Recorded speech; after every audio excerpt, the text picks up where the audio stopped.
Del Mar cracking down on public health violators. The deputies who will now be roaming around enforcing mask and social distancing rules. A big monkey wrench for parents planning to hire tutors to help their children during distance learning. The California law that could make it ridiculously expensive. Once you introduce gratitude, even what am I grateful for, the fear starts to dissipate. And I talked to DEEPAK Chopra about how to handle the stress during physical damage to our bodies during a pandemic.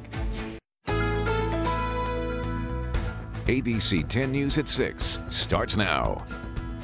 Del Mar taking mask enforcement into its own hands. Good evening, I'm Kimberly Hunt. And I'm Steve Atkinson. The city is adding deputies devoted to enforcing public health orders. And as our ABC 10 News reporter Leah Pizzetti explains, getting caught could be very costly.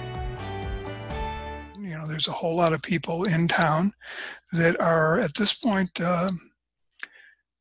terrified to go out. Del Mar City Councilman Dave Drucker says the city is ready for real mask enforcement. Whether or not we should add some supplementary enforcement of the public health order of the county by the sheriff throughout Del Mar. He says their small community contracts with the sheriff's department for one single deputy to be on the clock 24/7. But with crowds coming to town, that one person is not enough. Because our budget is based upon 4,000 people, and we have close to 20,000 people on a daily basis here, we thought we should add a little bit of enforcement to this. They voted to add 2 deputies for 4 hours a week, likely on the weekends, to patrol the streets as usual, with an eye out for people not following county health orders. They're just to walk through town, making sure that people are obeying the mask rules, the social distancing rules. And issue up to a $1,000 fine for anyone not willing to follow the rules. This starts up in the next week and will last for 4 months, costing the city $20,000,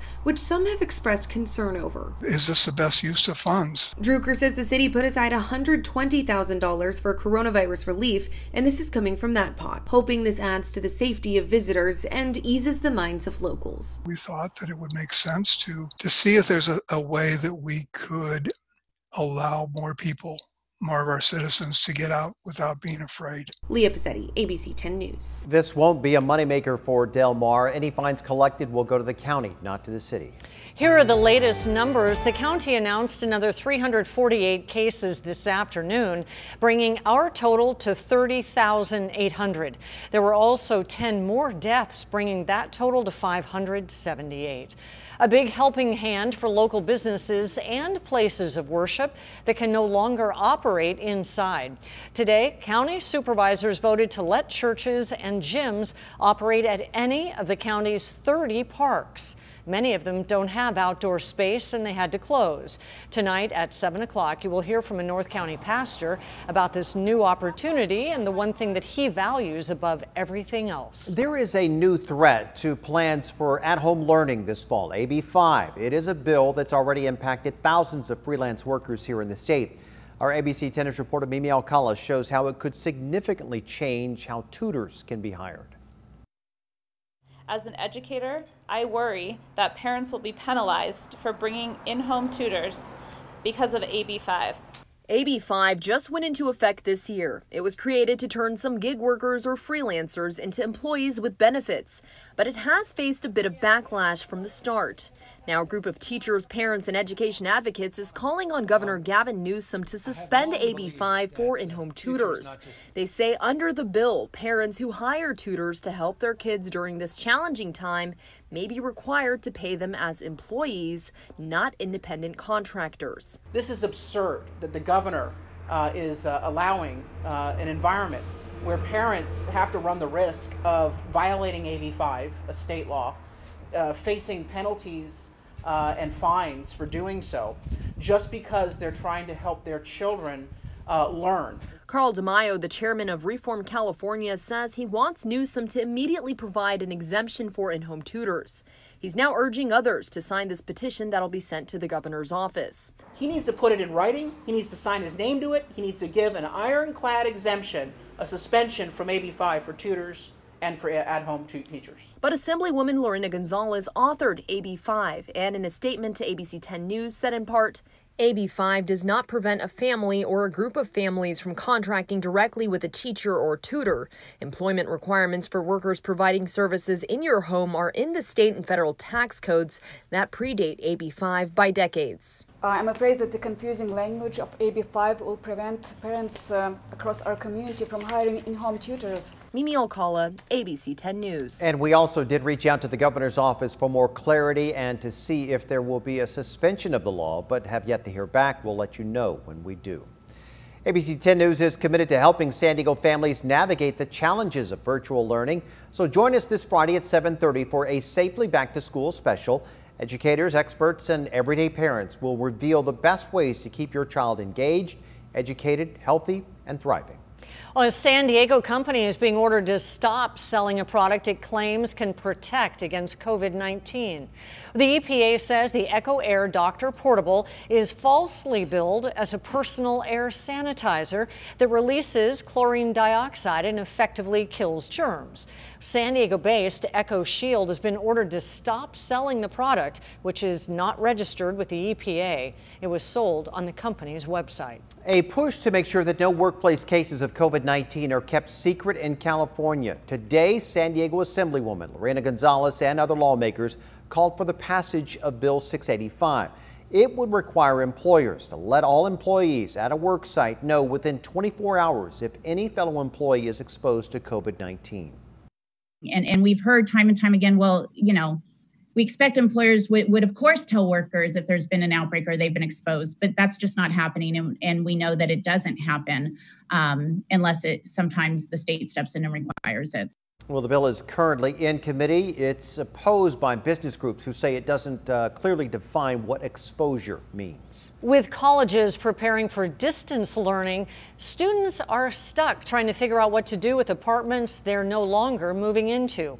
Our Team 10 investigator, Melissa Masiha, looks at the options as we deal with housing issues during a pandemic. Nicole Amo was excited to help her daughter move to San Diego. They live in Hawaii. Her daughter planned to attend San Diego State as a third-year transfer. She had heard that a lot of these apartments get filled up really quickly, so she wanted to get in on it quite early. They found 5025 apartments near SDSU and signed a lease to move in later this month. As the pandemic got worse and universities started weighing between in-person or virtual learning, Nicole asked the complex if there was any flexibility. Basically just said that at this time there's no other option. Everyone is very stressed out. Erin Rounds with the Tenants Legal Center said they've been flooded with calls. Tenants do still have rights, and they have enhanced rights right now.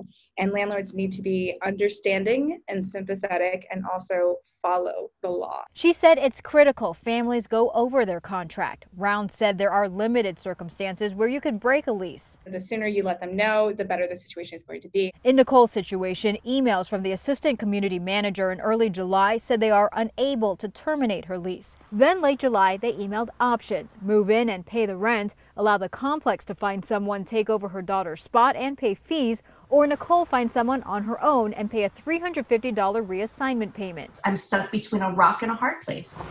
Not knowing the area, she opted for the complex to find someone. She said she has to pay close to $2,000 up front, including more than $1,500 in rent difference. I would think, you know, maybe a fee, but for us to pay the difference,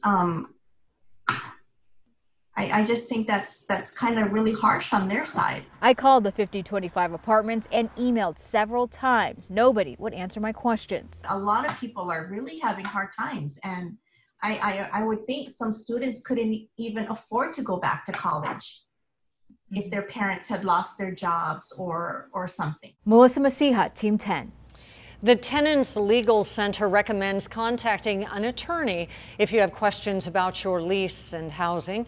And if you have a question you want our investigative unit to look into, just email us at tips@10news.com. We have a breaking news update. Traffic is still slow in Linda Vista after a deadly crash on the 163. Sky 10 was over that scene after a Toyota Tacoma slammed in the back of that 18-wheeler. This was around 3:45 this afternoon on the northbound 163 near Genesee. The driver in that smaller truck died at the scene. The CHP closed 3 lanes during the investigation, backing up traffic for miles and causing a SIG alert. Tonight, police are also searching for a person on a jet ski who slammed into a group of girls on Mission Bay.